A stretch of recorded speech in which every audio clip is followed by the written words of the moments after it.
Donc comme esclave plus esclave vin mobimba yango eza na tina makasi to sa makasi tozo en Afrique et to kufela en Afrique to donc Mfumu Kimbangu volonté na ende volonté ya tata mokili volonté ya nzambe pona biso baindo pasteur l'église oyo osambelaka ana posa aya voyage soki Jésus salaki donc ye ana quantité belé ya foi ya Jésus wana donc ye alingaki azwa visa pe aya.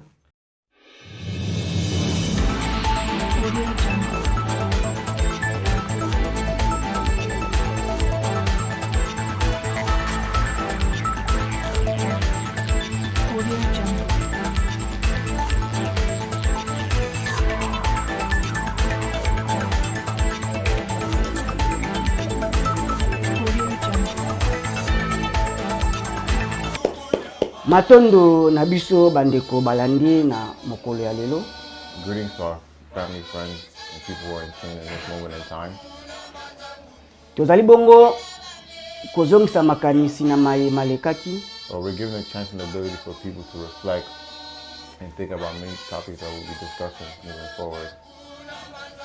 Wapi oyo le 3 octobre 1921. Especially the moment that took place on October in the 90s. Mukolo ya kokatela bino etumbu mukolo ya condamnation ya Mfumu Kimbangu neteni ya RDC. That was the day that Prophet Mfumu Kimbangu was condemned for his act of goodness for the people. Namboka Mbanzangungu. In a small town called Mbanzangungu. Mfumu Kimbangu ba condamné injustement. Mfumu Kimbangu was held against his own will. Kasi baza kwa kizeye nini?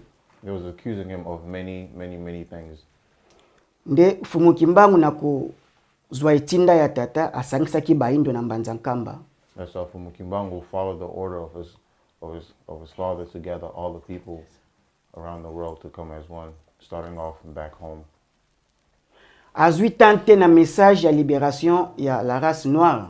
He didn't have enough time to even spread his good message to the liberation of his people.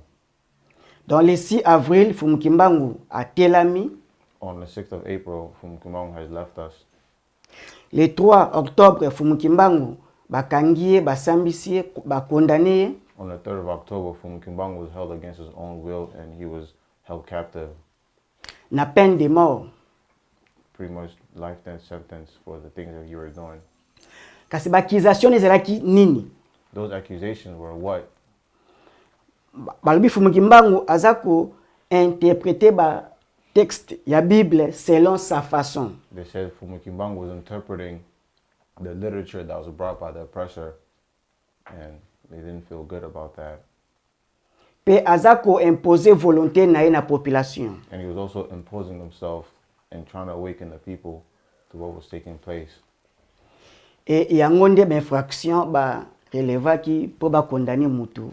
That's how the fellow oppressor have found many ways to condemn him for speaking quote-unquote blasphemy against the oppressors. E pasi ya baindo ibandeli wana. And the pain and the suffering of many of our brothers and sisters started from that point on in history.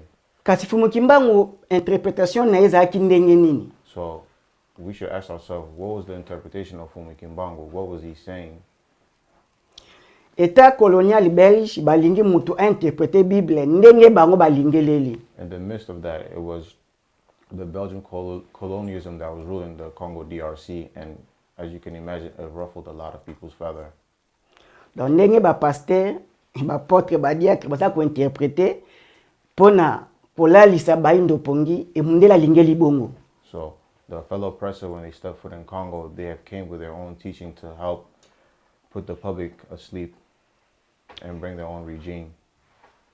Nzoka Mfumu Kimbangu na kati ya protestant akende ko protester le vrai lecture ya ba texte biblique. In the midst of all this, in the midst of all the agenda of the oppressor that was taking place, Mfumu Kimbangu wanted to fight and stand against the regime that was taking place. Le batu ba na Mbanzankamba afungule pena Bible a expliquer batu lolenge toza ko expliquer lelo. Even when people came to the Holy Land in Mbanzankamba, he gathered people to even interpret the Bible himself. Mundele en fait abangaki nini na nyonso wana? What brought fear to the oppressor? Mundele abangaka conscience collective ya Africain nde eza bombe à retardement ya kokweya ya mokila bapaya. The oppressor's biggest fear is knowing the power when all the collective come as one, and that's one of the most, we can say, is almost like an atomic bomb when a group of people come together to fight for one. Kolamuka ya moindo nde ezali kokweya ya ba pays soi-disant riche ba colonisateur. The awakening of our community, the awakening of our brothers and sisters is what's going to lead our oppressors to fall to their knees, and most importantly to glorify and honor our children to rise once again if we come together as one. Mais kolala ya baindo nde ezali boko pesa supériorité na ba pays colonisateur, na ba pays riche, na ba pays de l'Occident. The ability of our brothers and sisters to continue to fall asleep is what's given the ability for the oppressor to keep continuing to expand, to continue to dominate our fellow brothers and sisters in four corners around the world. Il ekelaki boye. It took place like this. Azui Bible botanga na Matthieu 15:24. He said he took the Bible and he recited the scripture. He said, read this chapter. Jésus a lobi, j'ai été envoyé pour brebis perdues de la maison d'Israël.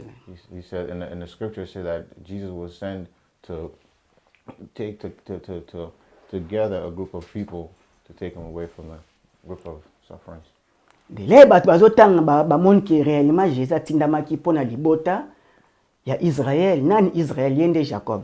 And then when people realized, they understood that he was sent to liberate the children of Egypt.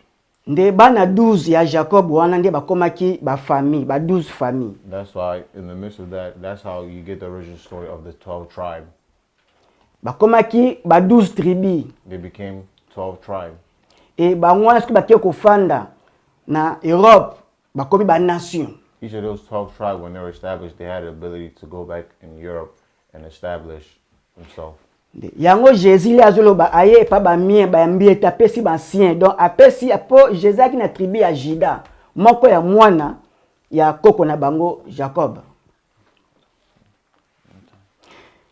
Jésus aye na tribu ya Juda. Jesus came to the tribe of Judas.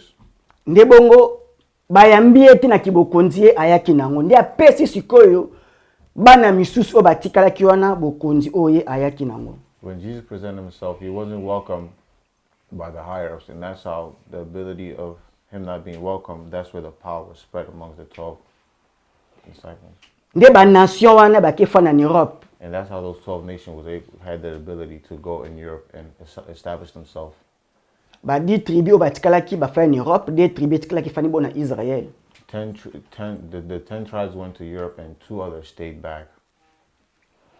Mfumu Kimbangu komanyola bongo elamusi maele ya bato. And then Mfumu Kimbangu had an epiphany. Donc Yesu ayaki pona mokili mobimba te. Jesus didn't come specifically for the whole entire world. Te, donc ayekaka pona bana na ye ya libota ya Jacob, oyo la race blanche, nde Jésus aye koluka bango bazonga na bokonzi na bango. He came to liberate the children of Jacob. That was his mission, to awaken and have the children return back to the tribe of Jacob. Dele balobela ba nation ba république eza conception occidentale. Nzoka biso zaki bongo na ba bonkumu na bokonzi tozaki bongo na ba mbanza ba fuma mbanza, donc tozaki na ba royaume na biso. Donc les bazolobela nation balobela nde ba mikili na bango moko ba ki ba nation. Biso ba africain te. As you can see, when you study history, all of those nations, before all those 12 nations were established, we also had our own government and way of handling our daily living before the colonizer or the oppressor have set in place in the motherland. De façon ya ko interpréter Bible ya Mfumu Kimbangu nde ebangisi loposo pembe état colonial belge. The ability for Mfumu Kimbangu to get the epiphany and to translate the Bible is what has shaken the oppressors. Et yangwani zaki na pasi ba meme na boloko. That's why it's very difficult for them to bring him into custody.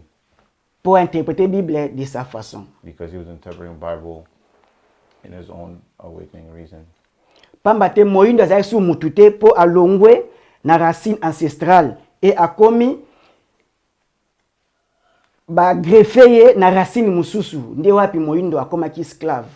It's not for a reason why to a certain level our fellow brothers and sisters suffer in this moment of time, because many of us have abandoned our way of living and our roots, and we became the laughing stock of the world and also the community amongst many tribes and many communities. Donc ignorance et osala été même journée ya lelo soki bayene bayebaki Mfumu Kimbangu na 10% et mbeza mukolo oyo bayindo nyonso bana off, mais moyindo aza koboma nzoto na fort du travail ya loposo pembe overtime po kaka amibikisa ye pe libota kaka ndambu oyo abotameli na yango. See, one thing that destroys people of our community is ignorance. If we just have 10% of understanding the philosophy and the way of living of Mfumu Kimbangu, many of us will not be having the pain and suffering that we have. Many people work overtime just to work for the fellow men and women, but there's no way of helping ourselves, and we only worry about our own pocket. Nde kozanga koyeba ezali pasi o ekangi moto moyindo. The lack of not knowing is what's holding back our brothers and sisters all around the world. Mfumu Kimbangu interpréter Bible bongo e lukelie ngambo ya liwa. Mfumu Kimbangu had the ability to interpret the Bible in his means, and it has brought a lot of fear and anguish amongst the oppressors. Et Mfumu Kimbangu azui alobi ake susu parce que Jésus na livre ya Luc 1:30 à 33, because in the Bible verse Luke 4, Luc 1:30 à 33, Luke chapter 1 verse 33, pona balobi ange ayebisi Marie okobota mwana. it says that the angel told Mary that you're going to give birth to a baby. Mwana okobota kozwa bokonzi ya kokone David, akozwa trône ya royaume ya David na Israël. The baby you're giving birth to, he's gonna sit in the throne of David. Siko Jésus déjà zaki conscient les azokola Marie ayebisi eke yo kozala roi lobi. Jesus already knew that within his conscience that one day in the midst of time that he will be the King of Kings. Mais na livre ya Jean, But in the Bible, in the book of John, alors Jésus balobi asali bikamwa ya kumultiplier mapa na poisson. they say he showed a miracle of the ability to break bread and fish amongst the people. Jésus wana lobi balobi ayebi ke fulu wana asali bikamwa balobi yende balakaki prophète puissant koya. Many people were moved. They were shook by his ability to perform that miracle, the ability to give people bread and fish, and people confirmed that he was for sure the prophet that has returned. Ayebi ke fulu wana ekoya balingi baya basala ye bakomise roi babi Jésus akimi il se retira na montagne lui-même seul. He said the people who believed that he was the Messiah, he is the prophet of the lost children, people were ready to welcome him and embrace him, but due to that, Jesus had fled and went on top of the hill. Yeah, awe senga fo mayele na biso esala. In this moment of time, ladies and gentlemen, we're asking for us to use our intelligence and our knowledge. Soki déjà ye ayebeka kozala roi et akimi pona nini po population andimi keza ye obatinda ki obalakaki po bakomise roi akimi. If you knew that he was the chosen one, if you knew that he was the King of Kings, you should ask yourself, why did he flee when people were ready to embrace him? Eza biso te ekomani bongo na Bible. It is not me or us, it's what's written in the Bible. Yango mona Jésus azate ndenge bato bakanisaka ye Jésus azali. That's why many people think they have an idea of who Jesus Christ could be, but many don't know. Donc tozaka na interprétation au Mfumu Kimbangu azako ko interpréter ba texte biblique yango memaki na liwa. This is why the interpretation of Mfumu Kimbangu is what led him to his death. Mokonzi Kimbangu. King Mfumu Kimbangu. Sorozui Jésus aza Lokola farine, batie levi, batie na four, akomi mapa, apesi grandeur makasi na misu. See, sometimes it's a very thing that sometimes when you look at the image, the likeness of Jesus, just like almost putting baking powder and yeast and putting it in an oven is just watch it get baked. Mais soko simbili pa au fini yango sala exercice au fini yo mona Taïwana a perdre parce que aza levi a qui impression extérieure mais aza te réalité o aza nakati. But in reality, sometimes, like some bread, you know, when you look at it from the outside, it looks like it's well cooked and well baked. But when you hold on to it, it doesn't have no substance within it. Yamoni makamba Jésus, eza levi publicité mingi, sangwana ezui 5 siècles. Do baindo baza bakangami na sangowana parce que ba publicité nango leki mingi. So in context, it's almost like saying like the practice or the teaching of Jesus, sometimes it may look like a bread. It look like it's very nice and full. It has a lot of loaf and wheat inside, but when you hold it tangibly, there's nothing inside. Mfumu Kimbangu yaza comparable na kuanga, lokola kuanga ya ntesa. Mfumu Kimbangu, we can almost literally compare him as Kwanga. So simbi kwango fini akozaka na grandeur mona ki akozaka makasi bida za pena réel za bongo. And then when we put it into context, you know, when you look at Mfumu Kimbangu as president, the ability is almost like the traditional bread and fufu we eat back home, which is called kwanga. When you hold on to it, when you mesh it, when you play around, you can feel the presence and the mass of it.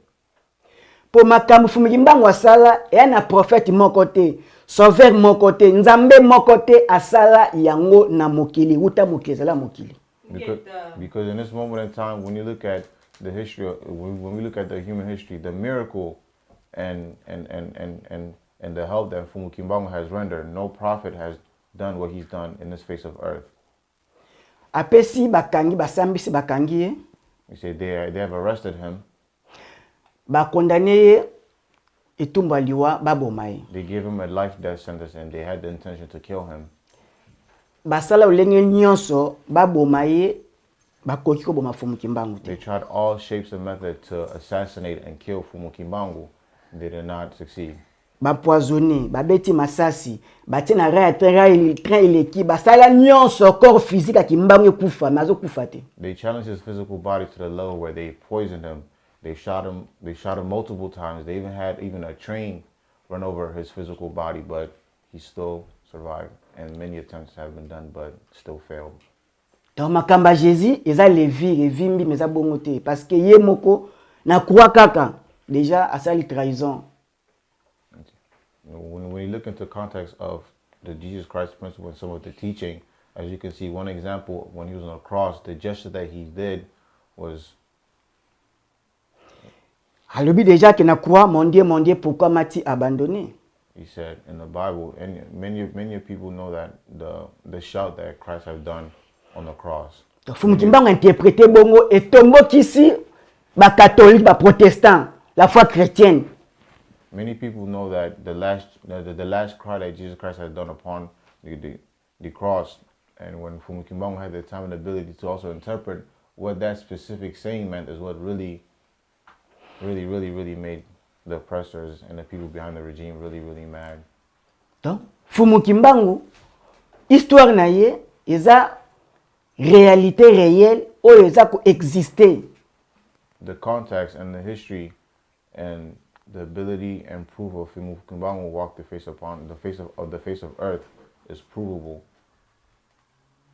and it's true. Nde komona ete na livre ya des Corinthiens. That's why when you look at in the book of Corinthians, chapter 2,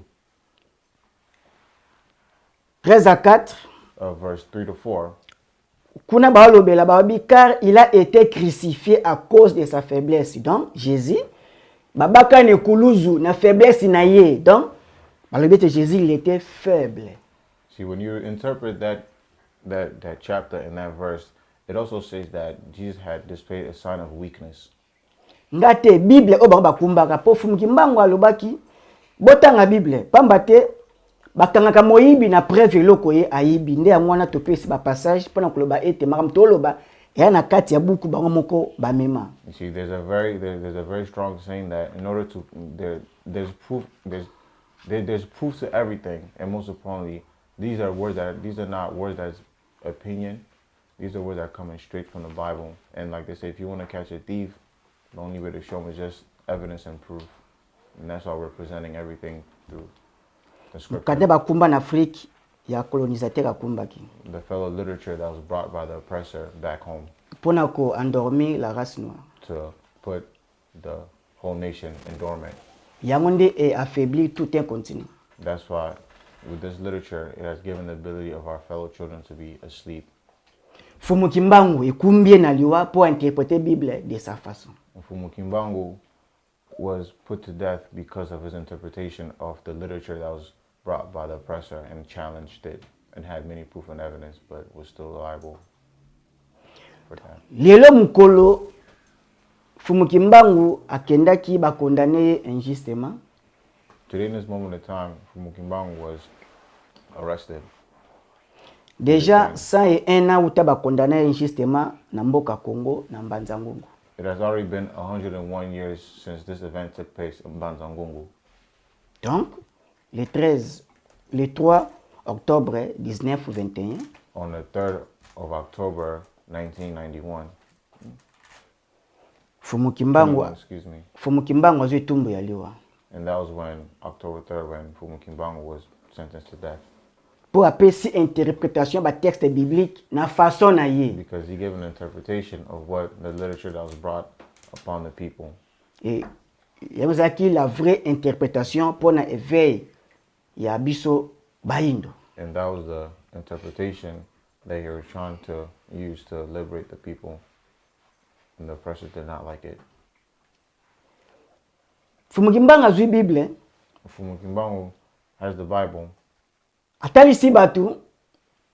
He made him read a certain chapter. Ozwi livre à Jean 11, bah na premier verset na 35, il est quand même 35. When you look at John chapter 1 all the way to 33. Histoire ya résurrection ya Lazare. The story of Lazarus. Au moins n'est pas yoapi roi Léon Paul II a obtenu ba missionnaire catholique ba na Congo belge. And that's how you even see the inspiration of Roi Leopold III, where he sent his missionaries to go to Congo.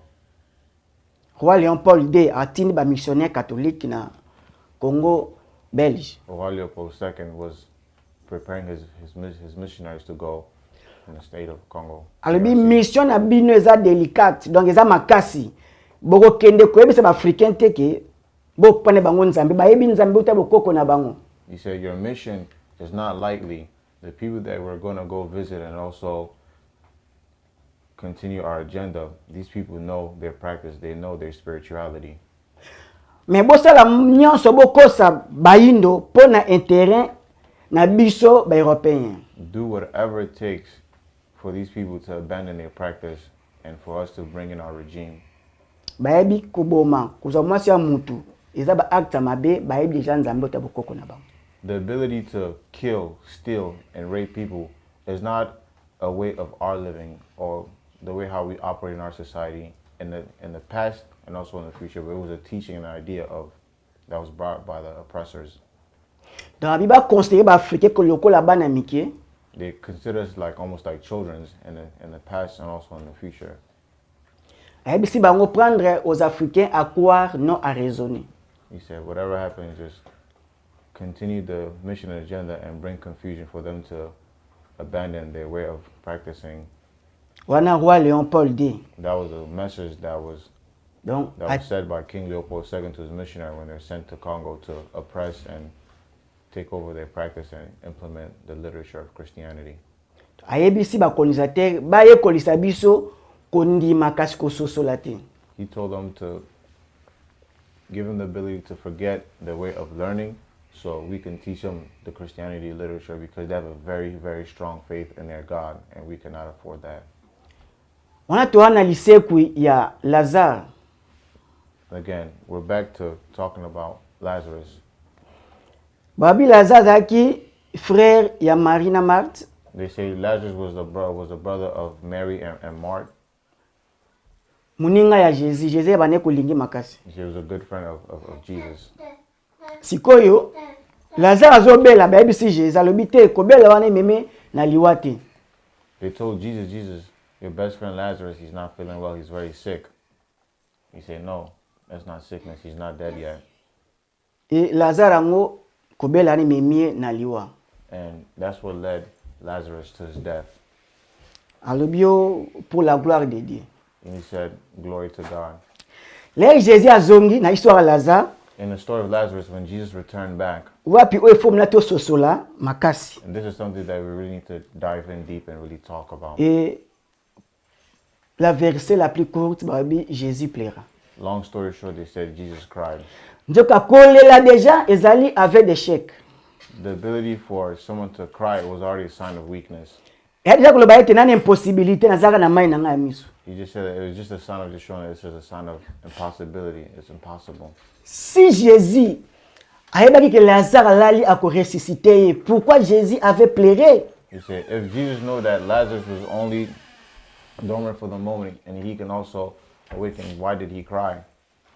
Si et seulement si Lazare a été résurrection ya Jésus, If it's true that Lazarus received the resurrection of Jesus Christ, donc mais premier apôtre rapproché fidèle à Jésus c'est Lazare. so pretty much the first disciple would have been Lazarus. Po muto vine suki 4 jours na kunda sikoyo zongisi na bomoi mais ndenga ko kangamela yo na yebi parce que yo ye koluka ba disciple yo koluka batu babakama bapesa maboko na sango yo o yaki nango. Because in reality, you have to understand, somebody who's been dead and was brought to life within 3 days later, this person will show you nothing but loyalty and love for bringing them back to life. Mais Lazare, But Lazarus, ndenge babiti histoire ne bongo, vedi aseloigné ba moko na Jésus. when you really look into the story of Lazarus and the relationship between Lazarus and Jesus, they say Lazarus has abandoned Jesus. Si était vrai, If it was true, donc benga bala na su histoire Lazare parce que comme qui l'homme différent, muta sekuida comme ya kokesa na batu nyonso. Senge su babeta histoire na ye balandela ye, mais asuka kawana. but in reality, the miracle that Jesus Christ has performed to bring Lazarus back to life, number one, you would understand that he would have been one of his best disciples in the midst of Jesus Christ looking for a disciple. And number two, the miracle that he's displayed, many people would want to follow. What is his life journey? What is taking place in life after he was healed? But after that, Lazarus has disappeared and left Jesus. Nzoka lera kufina liwana ye, lera sekui, bedi asekui po apesa maboko na sango ya Jésus. So in reality, if he was given that ability and a miracle to wake up and be given a chance of life again, he was supposed to attest to the miracle. Donc esika ba Pierre na ba apôtre Paul mbeza Lazare. So when you look at Saint Pierre and Paul, that's the true the place that Lazarus could have took. Si cela était vrai. If that was true. Parce que mamba Bible oyo Because in this Bible, sometimes in this literature, matata majali. it's a lot of Yana red bulu tape. yeke mingi. It's bringing a lot of confusion and destruction. Mukanda ya pomba akumbaki na Afriki mutamakasi. This is the literature that was brought by the fellow oppressor into our country. Pasi na biso nde yango wana. That's what thing that's hurting our nation. Donc lelo histoire watu olobela Mfumu Kimbangu a interprété ba texte biblique de sa façon nde eke kokangisa Mfumu Kimbangu boloko na bomoy. These are one many stories that has led Mfumu Kimbangu to his death. Donc tomoni te histoire ya Lazare ezaki ba société pona kotia levi tobi levir na lipa evimbi mais réalité Jésus aza bongo te ba présenter na mukili. So in reality, when we look at the context of the literature that was brought to us, we must look at it within a very close eyes. Et Mfumu Kimbangu aza kwanga aza réel na grandeur pe na bokasi o ya zali ko présenter aza penza bongo Mfumu Kimbangu. And in comparison, when we look at the image of God, the story that was fabricated is almost like a bread that hasn't been fully cooked, that's missing recipes. But when we look at Mfumu Kimbangu, his presence,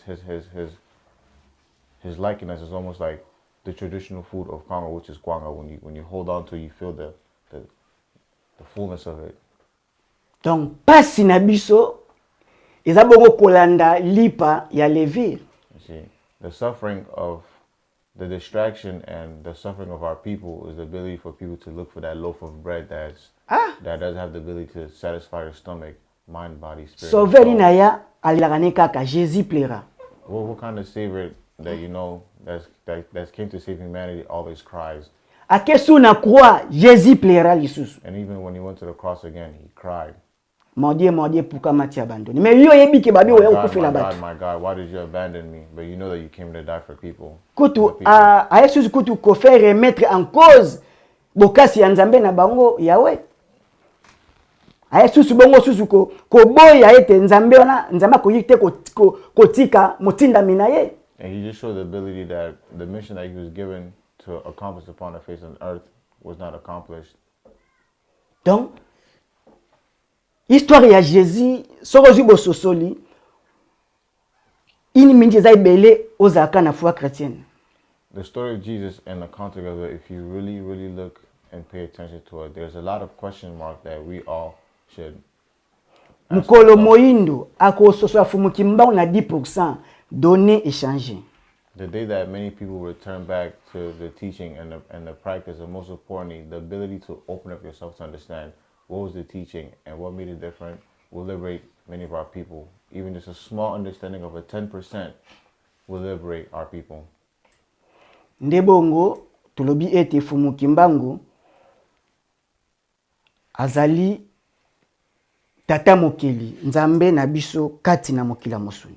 As you know, that's why we give glory and most important gratitude to Mfumu Kimbangu, but he was truly divine man that was sent to liberate the people. Ndenge évêque belge Jean-Marie Vanet Palobaki. As you can see, what Ms. Janet has said. Si vous les Africains vous écartez de Mfumu Kimbangu, sachez-le bien que l'Afrique ne s'en sortira jamais. They're saying that Janet had made this comment that if many of us don't leave the teaching and the practice of our oppressor, we will never prosper. Donc, ce qui Mfumu Kimbangu, tozo pese kaka mkongo, et Afrique est un risque. Ndenge mboka oto zali États-Unis, ba mérindien, ba perdant mabele na bango. No, we're in a position where history has the ability to repeat itself, just like how the fellow native Indians who have lost their land, we're pretty much also in the same route to losing our land. Nini esala ete ba Européens, ba Américains, ba Européens ba na Amérique comme mboka na bango, so que ça fui ya effusion de santé. What led the Europeans to even come to the United States and also take the land of the native? That's their fruit. That's their fruit of joy. That's their root.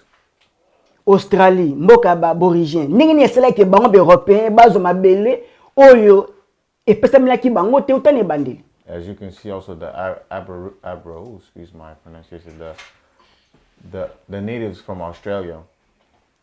Donc, same thing. The Tuskegee. To sala angele biso baindo twana identité raciale otatamo ke la pesi biso luposo moindo. Let's not repeat the same mistake that our fellow Tasmanian, the native of Australia, and also the fellow native Indians who were bamboozled by the lack of ignorance, and history has repeated itself where they lost their property and their identity. Domination ya Afrique to ya baindo esalami na Bible na Coran. Many of you could attest that the distraction of our community and our brothers and sisters four corners around the world are these literature that has been brought to us by our fellow oppressors. Donc, ce qui to bimi na Bible na Coran. So if we leave these literature that was brought to us by our oppressors, we return back to our ancestral ways and reconnecting back to our ancestors. That is another way of honoring and glorifying the beauty, the strength of Africa. And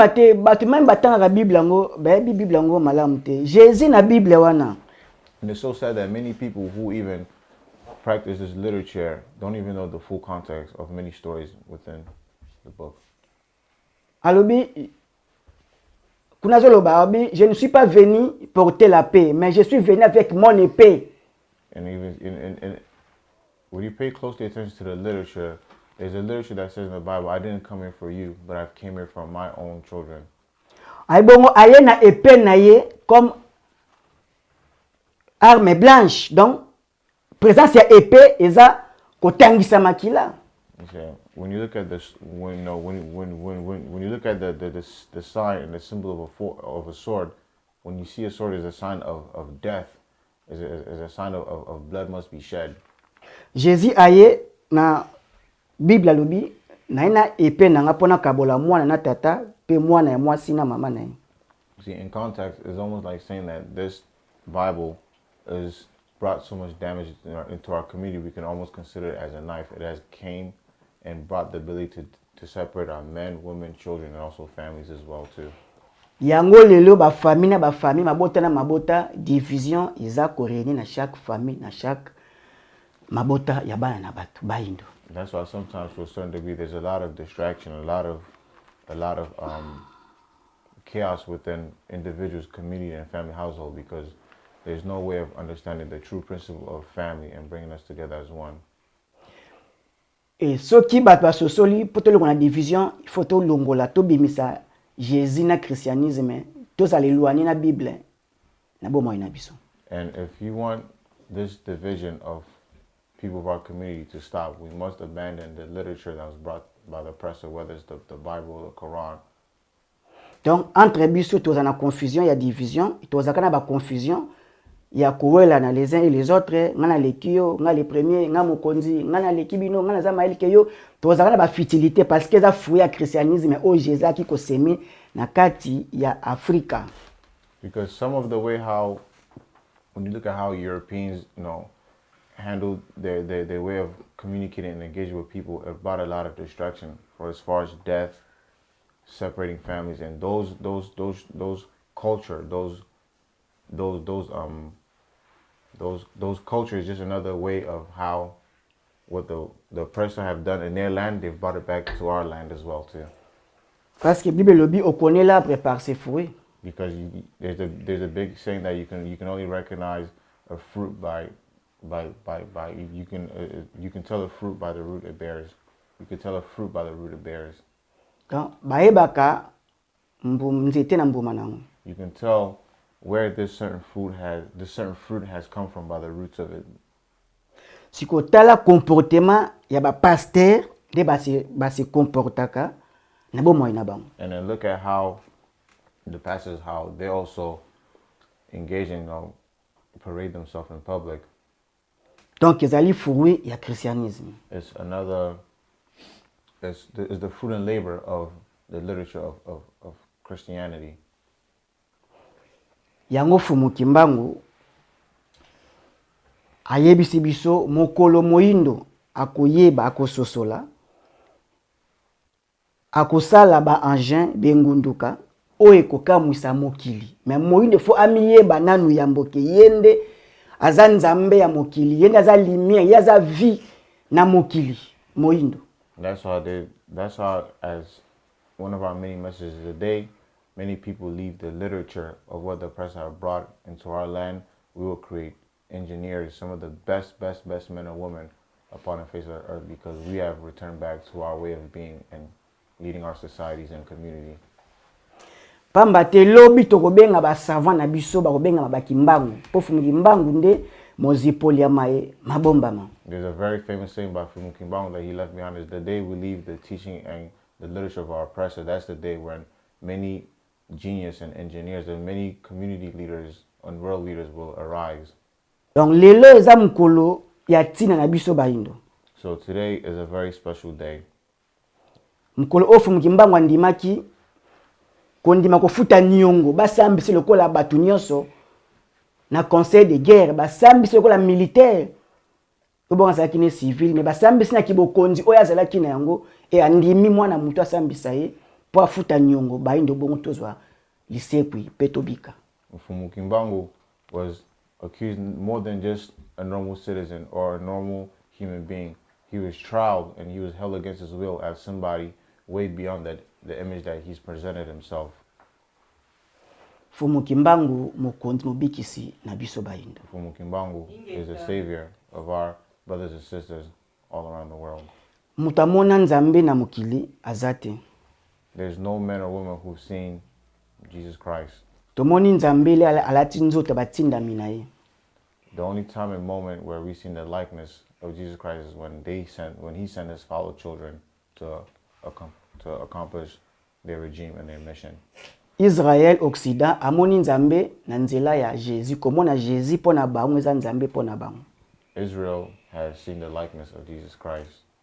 Batie liboso bo na bango lelo Europe Occident atombami. That's how you can see they have embraced their father likeness. That's how you can see their nation is always at the top, because they understand the science and principle behind accepting the man that was sent into your likeness.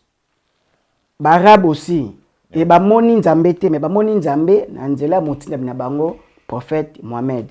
Et lengi batie liboso bo na bango pays arabe déjà ils ont une émergence et tombami OK Dubaï, OK Arabie Saoudite à différence ya biso africain. As you can see, even the Middle Eastern brothers and sisters, they've embraced who was sent in their likeness and image. As you can see, their country and their way of living, it's great compared to us. Race jaune pe côte asiatique, chinois, ba japonais, bango kuna nyonso et bamoni pe nzambe te, mais bamoni nzambe, bamoni ya bango Bouddha, batie liboso mo na bango, ba considérer ba religion ancestrale na bango et lelo la race jaune atombami akomi au sommet. Another good prime example again is our fellow brothers and sisters who are the Asian. They have accepted their God who came in their likeness, which is the Buddha. As you can see, they have embraced their Holy Father who came into their likeness. Ndena bongo na biso pe baindo tomona nzambe te. And also, in our moment in time, we haven't seen a God who was sent in our likeness, in our image. Tolobela bayinda mokili mobimba na oyo bakoko bayaki na mabela bapaya babotami awa otobenga ba nord américain. Even most importantly, our long distance relative who have came here way before us. Ba Jamaïcain, ba Haïtien. From our brothers, our Jamaican brothers, our Haitian brothers and sisters. Tobilo poso moyinda mokili mobimba. And when we're saying this for all of our brothers and sisters of the color black around the world. Po moyindo égale Afrique, Afrique égale moyindo. Because black equals Africa and Africa equals us. Moyindo azali moko. We're all black. We're all one. Nde tomoni Mfumu Kimbangu, nde tomoni nzambe po na biso. And that's how when we see the image of Mfumu Kimbangu, that's how we equate it to the image of our prophet, of our God. Soki totie Mfumu Kimbangu liboso mo na biso, nde kotombwa na biso, émergence na biso, liberté na biso, nde bongo réussite ya la race noire. When you see the likeness of Mfumu Kimbangu as someone who's been sent to liberate our brothers and sisters, that's how we know that many of our brothers and sisters will evolve in many aspects and many departments of it. If we don't wake up to what's taking place, we have the ability to lose our history and bound for history to repeat itself again, for us to be exterminated. Peuple venu d'ailleurs, baby, importance ya mabele. Libota euti libanda ya continent africain, baby importance ya mabele. Many people who live outside of Africa know the beauty and the importance and the riches of the land of Africa.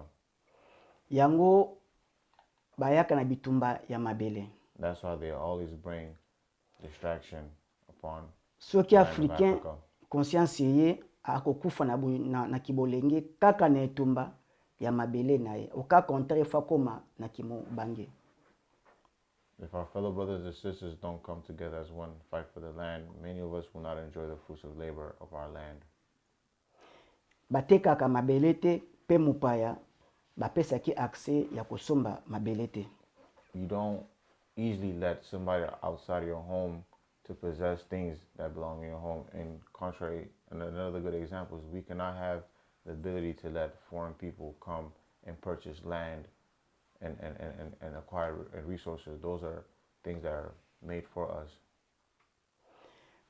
Ngonga ekoki tozwa bokonzi na mabele na biso ya Filika. It is time, a moment in time for our brothers and sisters to arise and to wake up and understand the strength and beauty and the richness and the importance of our fellow Africa. toyeba importance ya mabele na biso. Let's know the importance of our land. Pamba te mboka Mfumu Kimbangu abandeli po akokela na bainda mokili mobimba Congo. It's not an easy thing, but it's one of the many things where Mfumu Kimbangu has started in Congo and is trying to spread his message across the world in the past. Et bapesi Congo ba potentialité oyo ba mboka nyonso ezangi yango me Congo azu yango pamba te ye aza symbole ya bomoi ya baindo pe ya mokili mobimba. It is not a reason why Congo has been blessed with many of the resources that many nations have, but as you know, Mfumu Kimbangu was sent in our likeness and image. Donc, ndetolobi na billet de banque Occident ko yeko bana ko imprimer ba mbongo na ye boti mabele en valeur asombi Congo mobimba. Donc, batekra mabele jamais. As you can see, our fellow oppressors have found a way to just simply print money and come to our land and just purchase our precious materials and land just by simply printing money, and that exchange is not fair.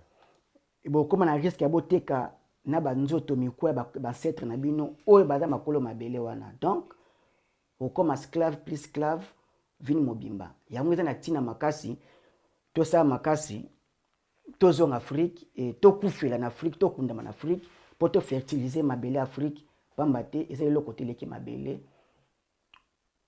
Yango nde nzamba apesaka bato mabele oyo eza ko identifier même yo source na yo provenance na yo kowuta na yo nde mabele eza mama oyo aboti banso. That's why it's very important to understand the essence of selling over your land to people outside of your home, because selling a land, it goes beyond than just selling a physical property. It's also selling your nation, selling, you know, your ancestors, selling also your dignity and the essence of your country. That's why we're asking our fellow brothers and sisters to understand the importance of our resources and our surrounding, and let's value it and come together as one. Balongo ke Kembo. balongo ke Kembo. balongo ke Kembo. matondo nde bongo tobendi suka. And we want to thank you very much. We're close to finishing our literature, and Mfumu Kimbangu azali na tina na bomoi na biso, azali pont oyo toza kolekela po tomona bolamu na biso baindo. And Mfumu Kimbangu is almost like a bridge, which he gives us the teaching, the ability to be the best version of ourselves, to see ourselves in a better light and image. Na kati na tradition pe coutume na culture na biso nde bonzambe yango wana po na biso baindo. And also in our folklore and also in our tradition, also culture, he's the one that's been sent. Donc ba raison Mfumu Kimbangu There's ba many sambisaki ye illégalement, ba condamné ye injustement, ake boloko injustement, ti ememie na kufa po kaka apesi interprétation lolenge ya malonga oyo ya pesaki bandeko na ye yango wana epesi epasi. When you study the history of Mfumu Kimbangu, he was unfair. He was tried unfair. He was held against his own will.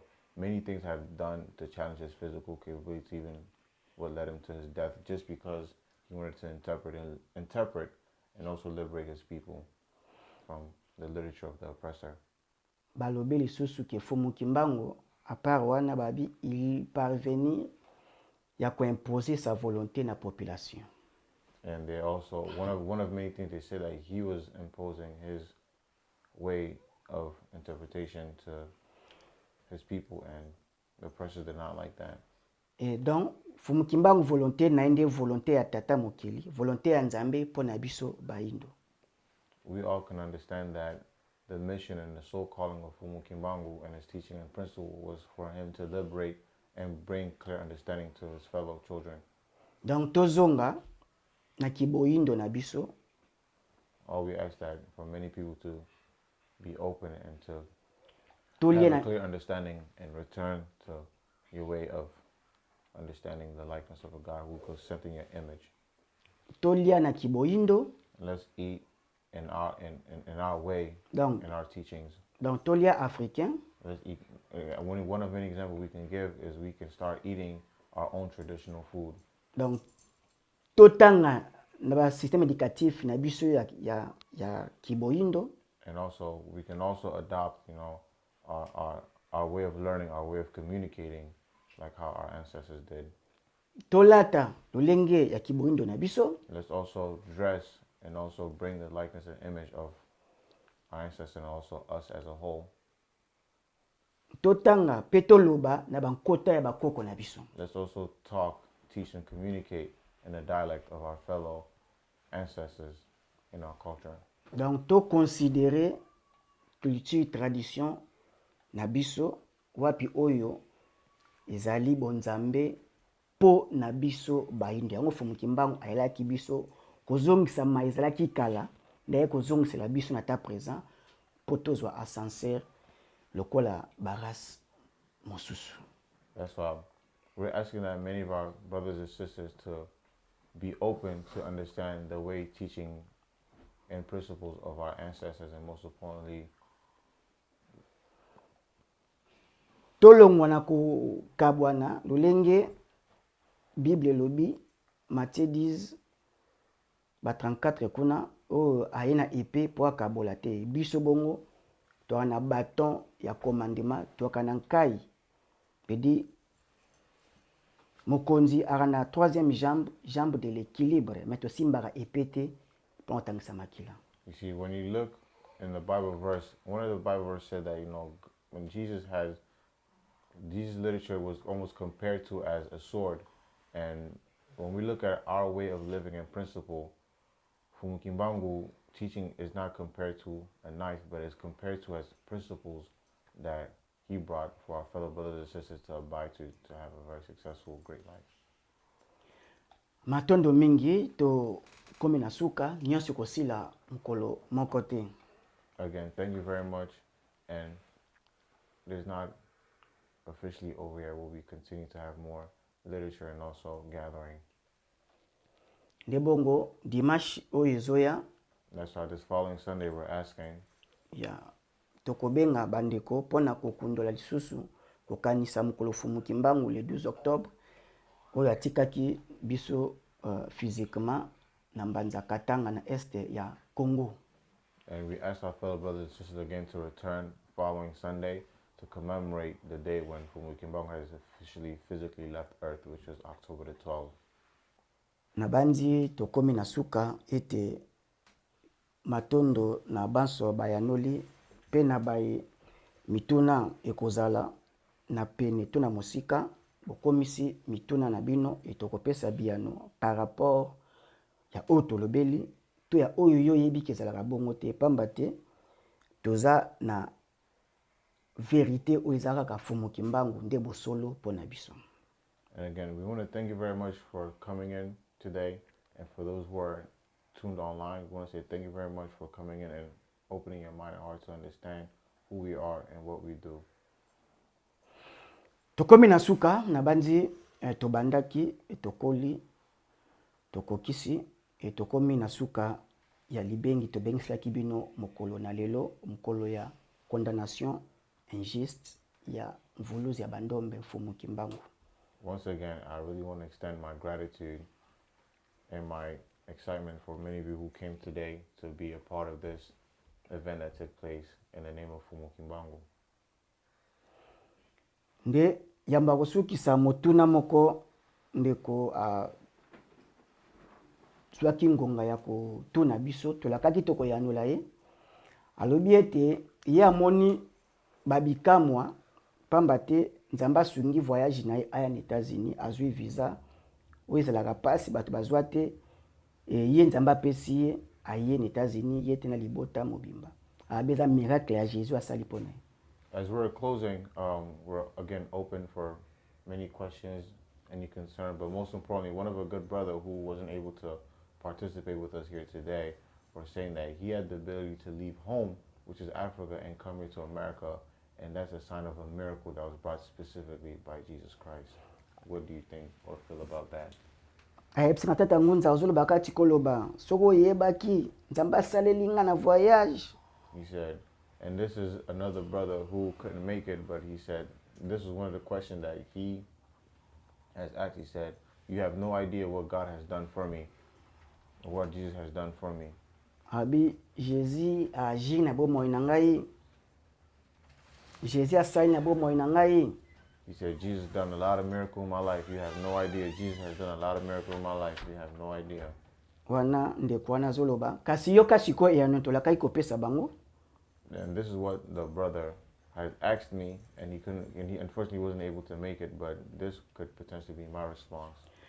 Pasteur l'église oyo osambelaka ana posa aya voyage. Soka zaki Jésus salaki fanano donc ye ana quantité belé ya foi ya Jésus wana. Donc ye alingaki azwa visa pe aya. You see, as the brother has expressed to me his gratitude and his ability of leaving home and coming to America, I simply wanted to ask him, what about your pastor? He's the #1 leader of a church and organization. He has bigger faith than also his fellow church members. Why wasn't he able to come to America since he had the most biggest faith compared to anyone? Mais pourquoi pasteur ayete yo oye? Why is it that the pastor didn't come but you are here? Parce que ozaki na programme wana ou insister na ba démarche ya voyage na yo. It's because you knew that you had the ability to leave home and come to America, so you have done the exact task to get yourself to come here in America. Période no ya chance ozolekisa esali ete bakoko no bapesi maboko bafungoli nzela bakokisi bosenga na yo likanisi na ozaki nango ya yambo eza voyage ya bakokisi liyo eza kutu Jésus loin de là. It just so happened that it was a streak of good luck and perfect timing and alignment that your ancestors have brought grace upon your life to even position you to even leave home and come to America. Ba longo ke de yango wana eye kosala penza ete baindo kozanga kososola e bapesi lokumu na Jésus na christianisme ya pamba kaka. That's why we say when we ask our fellow brothers and sisters to dive in deep and really question a lot of literature that has been brought upon us, because many of our brothers and sisters are lost. Na mukili nini na mboka nini na rasi nini voyage ezalaka miracle? In what country is traveling considered a stroke of luck by God only? To ezaka na Afrique pamba te pauvreté Afrique eza entreteni mainteni na impérialiste balingi africain zela kaka kosenga jusqu'à l'éternité. People have this feeling of a once in a lifetime luck because our fellow country in Africa has been oppressed, and a lot of regime and a lot of literature is what divided many of our people back home. So when people get these small luck of opportunity to come home, it's something that's considered a once in a lifetime opportunity. But flying anywhere around the world is just a matter of hard work and positioning yourself to fly. Matondo to komi na suka to zongisi matondo na Mfumu Kimbangu ya Kimpambuta machua balongo na biso banso basantu oyo babatelaka biso buto na moi. And we want to extend our gratitude to Mfumu Kimbangu and many of our ancestors who have stood and fought for our liberation of our people, from Mfumu Kimbangu and Mama Kimpapita and all of our ancestors. Ya pamba te soki bango batelite race noire partout azali ana danger oyo ya kokange mabota ya kopese bokono pamba te aliaka amelaka azozwa même bakisi oyo ye asali te basalile bato mosusu. Donc l'homme noir aza exposé na danger moko en tout et pour tout na tout instant bakoki kolimie la race noire. We're in a time and moment in history where we are given the world food, shelter, anything that outside world requested, we gave. Now we're in a position where now we're asking for shelter, help, and food, and it leaves us in a very sensitive and weak position to where we can all be eliminated. Yeah. Matondo na tulenge bolandi pe bongo bandeko tozozela mituna na bino etungisi bino na foi chrétienne, etungisi bino na foi islamique. Sokoza moyindo yeba ete to partager sort moko continent na biso Afrique ya na danger. La race noire aza la race o baza ko mépriser ngo o aza na valeur te na mokili o mobimba. And then we also understand that our fellow message may rub our fellow Christian and any other faith and practice in a way that they don't like, but we just want to continue our objection and mission by spreading a good message and awakening our people. Tibongo matondo kozonga ezala na kimia pebongo ba commentaire na bino ba kolanda na nzela ya etando tobongo ba réseau sociaux nyonso bokomi osengeli bongo ya kokoma tokopesa bino biano na ngonga elongo bani. Again, I want to thank you very much for your time and moment, and I want to extend my gratitude for you tuning in with the literature that took place today. If any brothers have any question or concern, you can also leave it on the comment section below as well. Ni bongo tokomi na suka banso bongo tobeteli Mfumu Kimbangu ya kimpa balongo bankulu na biso maboko makasi.